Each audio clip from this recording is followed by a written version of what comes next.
umuhanzi Yampano uri mu ishami ry'ubugenzacyaha RIB ari gukekwaho ibyaha bitandukanye byo kugira nabi umugore we. Mu byaha Yampano ari gukekwaho harimo icyaha cyo gukubita no gukomeretsa, harimo icyaha cyo gukoresha imvugo zitari nziza cyane zo kuvangura, harimo imvugo zigiye zitandukanye yagiye akoresha, kandi amakuru avuga yuko Yampano ibi ngibi yabikoraga ari uko arangije kunywa urumogi. Yampano rero yagerageje kwica umugore we ariko umugore ntiyapfa. Bigaragara yuko uyu mugore Yampano yaje kumuruma izuru, kandi byose umugore we abigaragaza avuga yuko ibi ngibi byose abikora ari uko Yampano amaze kunywa urumogi. Yampano rero ibirego ashinjwa cyangwa icyaha ari gukurikiranwa gishobora guhanishwa igifungo cy'amezi 6, gishobora kongera kikagera ku gifungo cy'imyaka 7. Ibyaha Yampano yakoze kugeza amagingo anga bigiye kumugaruka. Ese Yampano kubera iki umwaka uri gukomeza kumukurikirana? Uyu yari umuhanzi mwiza cyane mu muziki nyarwanda, yazamutse neza cyane, ariko birangiye Yampano ahindutse bidasanzwe. Yampano avuga ko yavuye i Rusizi akaza hano i Kigali aje gushaka ubuzima, none Kigali ndabona itamworoheye. Yampano rero kugeza amagingo ngaya urubanza rwe ruri gutunganwa, ariko ari ku ishami ry'ubugenzacyaha RIB agikorwaho iperereza gake gake. Umugore we yitangarije yuko Yampano anywa urumogi, Yampano akora ibikorwa bitemewe n'amategeko. Yampano ni wa muntu utumva, yabanje kumufatira telefoni ye arayimena, aza kumugonga ari kuri moto. Urumva yuko Yampano ibyaha ari kuregwa ni byinshi cyane, biragoye yuko yarokoka bino byaha ari kurerwa, ndetse ibyaha yakoze igifungo cyabyo kiva ku mezi 6 kugera ku myaka 7, kandi amahirwe menshi Yampano ari bubone no gufungwa imyaka 7, ntabwo ari bubone chance yo gufungwa amezi 6. Ibyo yigenze uwo rizagwira, ndavuga ishyano ryamugwiriye.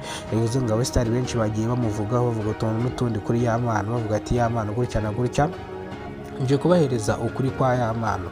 Yampano yabanje gusohora porono ndetse ari kumwe n'umugore we, kandi umugore agaragaza ko bino yabikoze yanyoye n'ibisindisha, akamutega kamera arazi ko ari amashusho yasohora. Noneho umugore nanone agaragaza yuko ayo mashusho yasohoye nawe amaze kunywa urumogi. Abenshi bavuga ko Yampano amashusho ari we wayisohoreye, ariko ibi byose ngo abikora nuko amaze kunywa urumogi. Yampano ni umuntu wakubitaga umugore we. Yampano rero nibwo yaje gufatwa ajyanwa mu ishami ry'ubugenzacyaha RIB. Yabonye ko nta kundi kuntu nacika n'ubundi ari buhigwe, birangira yijyanye.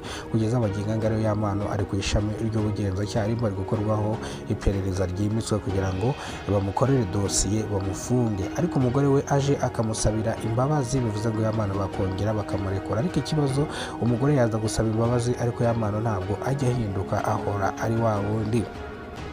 Umugore avuga yuko mu muryango w'iwabo bamuciye kandi bamubwiye nabi, kandi umuryango w'iwabo urifashije kubera ko yakundaga Yampano byo gupfa. Bafitanye n'umwana umwe, ndetse avuga ko atazasiga umugabo we nyuma yuko biriya video bisohotse, ndetse n'umuryango we ukabibona. Ariko yasabye imbabazi umuryango we, uramubwira ati ntabwo tuzijya tukwabara umunsi n'umwe uzaba uri kumwe n'uriya mugabo, mwemera gutandukana n'uriya mugabo uzaze tuzakwakira mu muryango wacu. Nibwo rero uyu mugore yanje kuva ku izima, akomeza gukunda Yampano. Aka ni agahinda yagaragazaga, akomeza kumukunda mu hafi, akora buri kimwe cyose kugira ngo atabuza kubura umugabo we. Ariko umugabo we kugeza amagingo anga niwe uri kumuhinduka, uri kumukorera ibikorwa nk'ibi ngibi byo kuba yamukubita, akamukomeretsa ndetse akamusebya, agashaka kwambika isura yiwe nziza, agashaka kuyigira inguma cyangwa agashaka kwishyiraho inkovu. Ariko umugore wa Yampano igisubizo cyiza nuko ari kuvurwa n'abaganga b'inzobere, bari gutanga icyizere yuko ari buze gukira vuba bidatinze.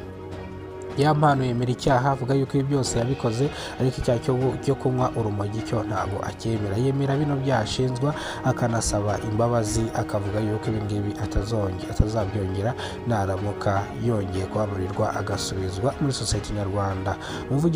Umuvugizi wa RIB mu gihugu cy'u Rwanda Bimurangira Thierry avuga yuko abantu nk'aba ngaba bagerageza gukomeza gukora ibikorwa bitemewe n'amategeko, ngo nuko ari abasitari.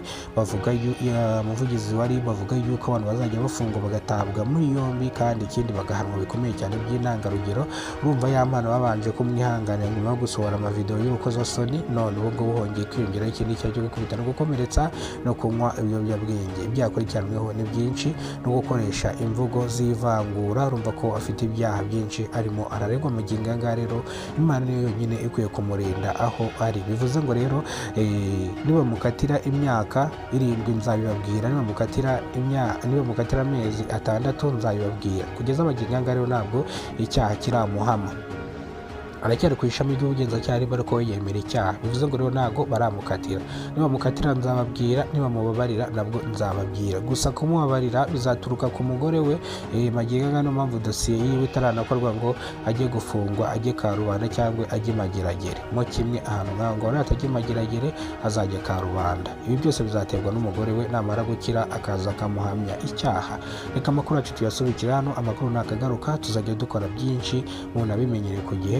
Bakunda cyane, Imana ibarinde. Nibwo bwa mbere ugeze kuno muyoboro, kora subscribe, ufungura inzogera uzajya umenya byinshi dukora umunsi ku munsi. Turagukunda cyane, Imana iguheze umugisha, ubuzima buzira umuze. Amakuru nakagaruka, ndetse turaza kugaruka no ku byamamare hano mu gihugu cy'u Rwanda. Tugiye kujya tuvuga no ku byamamare, tuvuga amafilimi yasohotse, ibintu byinshi ngiye kuzajya bibakorera gatanu kuri kagenzi kako. Mwebwe muhumure, nzajya nyarukira ku mafilimi nyarwanda yose ngende mbasesengura, mbabwira gutya na gutya yubatswe gutya, yakoze gutya, yashoyemo amafaranga n'aya, abakinnyi baje gutya bakinahe, bakora ibiki. Ibyo byose nabyo nzajya mbibabwira. Murakoze.